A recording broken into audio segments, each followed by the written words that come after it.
Kita beralih ke informasi berikutnya, pemirsa. 3 nama calon sekretaris daerah Kabupaten Ogan Ilir tinggal menunggu rekomendasi dari Komisi Aparatur Sipil Negara atau KASN setelah dinyatakan lulus dari tes oleh panitia seleksi.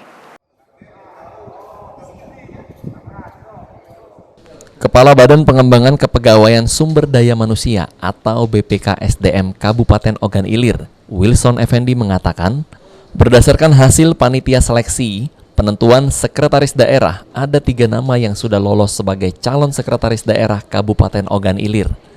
Mereka ialah Muksin Abdullah, yang saat ini sebagai asisten 2 merangkap sebagai pejabat Sekda Ogan Ilir, M. Tahrir, Kepala Bapeda Ogan Ilir, dan Diki Syailendra, sebagai Kepala Dinas Pendidikan Kabupaten Ogan Ilir.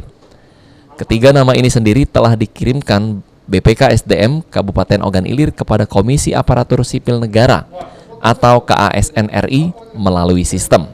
Menurut Wilson, pengiriman ketiga nama ke Komisi Aparatur Sipil Negara atau KASN tersebut guna meminta rekomendasi kepada KASN sebagai komisi yang berwenang menentukan rekomendasi calon Sekda Kabupaten Ogan Ilir. Diperkirakan dalam waktu dekat ini, hasil rekomendasi Sekda yang ditentukan KASN akan dikeluarkan, dan hasilnya akan diberikan kepada Bupati Ogan Ilir, Panca Wijaya Akbar, yang kemudian untuk ditentukan dan di-SK-kan sebagai Sekretaris Daerah Ogan Ilir yang definitif.